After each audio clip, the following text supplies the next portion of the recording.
Navigating a world that is really overwhelming and just isn't designed for you can be hard. Really hard. This is why autistics are constantly exhausted.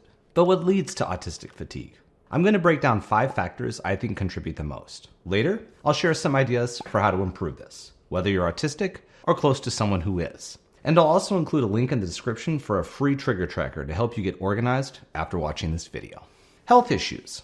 If you know someone who has chronic illness, you would probably know they are basically always in discomfort. But did you know that many autistics also have consistent health issues? These can range from gastrointestinal issues, skin issues, food sensitivities, and other coexisting medical issues that just make life uncomfortable. And that's not even including all the sensory challenges. But because a lot of the discomforts are hard to spot on the surface, it can be easy for those to be overlooked as both symptoms of autism and as health conditions. A UK study published in 2023 found that autistics had greater rates of a number of medical conditions as compared to non-autistics. These included eczema, psoriasis, IBS, migraines, fibromyalgia, as well as other mental health issues like anxiety, depression, ADHD, OCD, and more.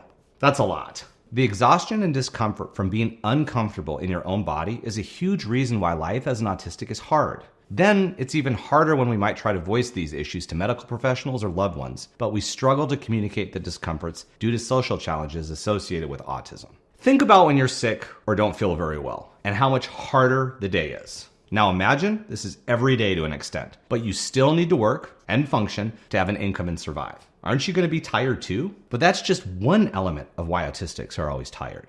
Whew. Sleep issues. Sleep issues suck. The challenges of sleep contribute directly to other difficulties for autistics. And obviously, we all know that a lack of sleep can lead to fatigue. But the sleep issues of autistics are even documented in young children. So this isn't entirely just related to the stresses of navigating the workplace or life as an autistic adult. No. These start young, with studies showing that autistic children as young as 2 years old are already experiencing sleep challenges. This demonstrates that the different neurology of autistic brains can be directly connected to sleep issues that could lead to chronic fatigue. But it's hard to explore the sleep issues without connecting them to the next challenge, communication issues. Communication challenges. Social challenges are one of the cornerstones of autism and part of the diagnosis criteria of autism based on the DSM-5.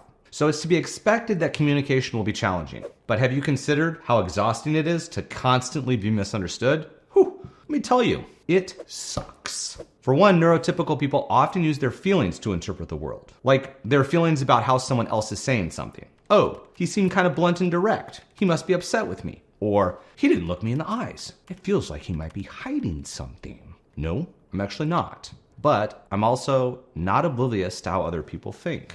Autistics have to spend a lot of mental energy thinking about how to present information. This often involves being less truthful. They can't always say the truth, like, hey, that dinner that you made was gross. Or, no, I just don't like talking about that. It can be really hard to learn to communicate in a way that fits many autistic personalities, which is to be direct and concise, and therefore shorten the conversation. No.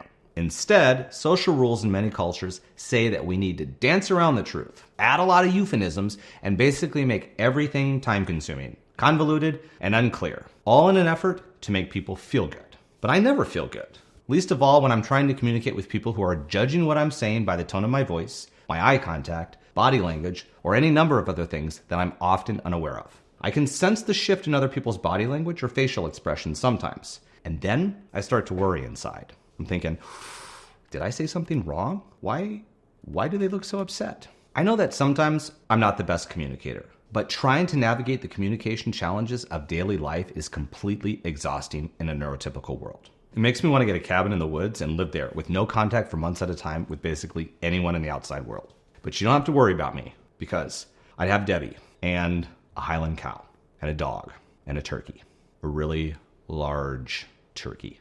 But also consider this. When do you get to escape contact? Everything requires contact. Getting food, paying bills, a lot of jobs. And then we made it even worse when we collectively decided to carry many computers around everywhere that allow everyone to invade our space all of the time. Remember the good old days when you could go on a trip and there was no email to check and no social media and no phones in your pocket all the time? I was a kid, but it was a quieter and simpler time. In a lot of ways, it was probably more conducive to autistic brains. There were no expectations of being available all the time, with sudden interruptions or answering questions quickly that might require some processing time. So some people might even say that back in the days of writing letters and sending them through the mail, the snail mail, well, it was probably better for autistic people like me, who could sometimes handle the invasion of the world, but in my own time and space and by choice. Today's world and the way communication is evolving in many cultures is completely exhausting for me and for a lot of other autistics. But luckily I have this gumdrop, so if I get too exhausted I can fall asleep on it. No, I can't. Masking. And the communication challenges lead to another common reason that autistics are exhausted.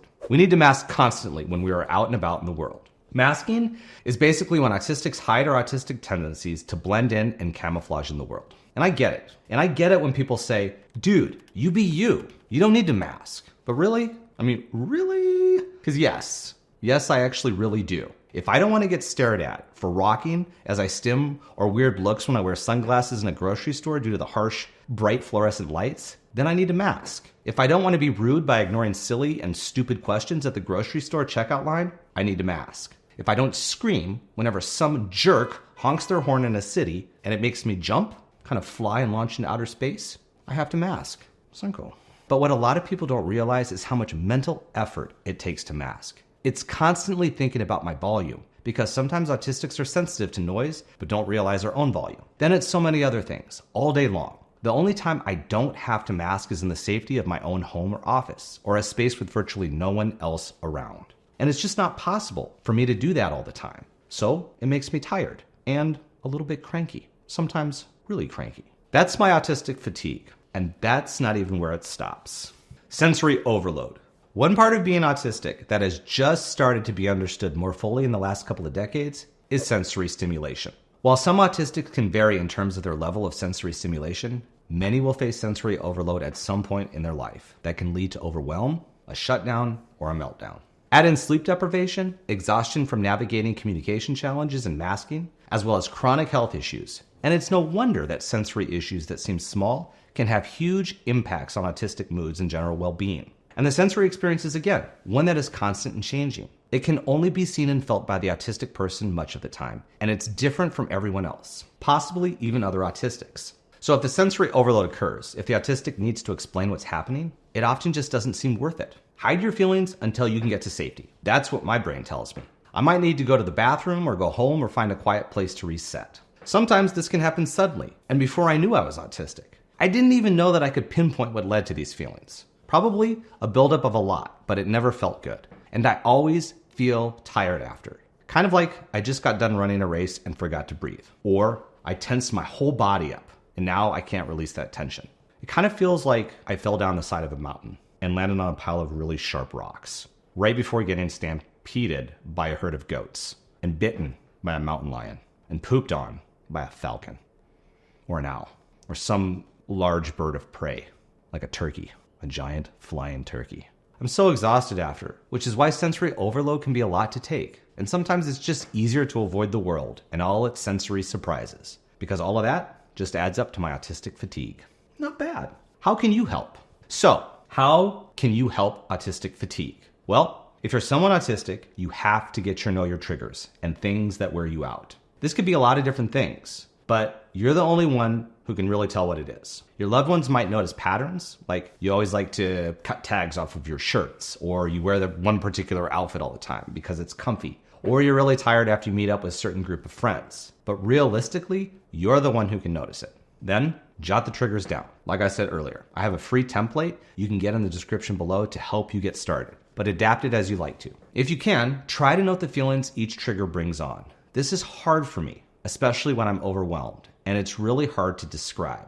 You could just put a face next to it or a number on a scale from 1 to 10 to make for yourself. Keep these lists based on the categories I mentioned. Health issues besides autism, sleep issues and patterns, communication challenges, masking, sensory stimuli. Then take some notes. If you have a loved one who can help you, you can compare notes once a week or a couple times a month. This can be helpful too. For example, I didn't realize how much my pillows influenced my sleep until my wife and I took a trip to Croatia, and I slept horribly the whole time because the pillows at each hotel and Airbnb were too thin. Croatia, get your pillow situation figured out. Now, right now, figure that out.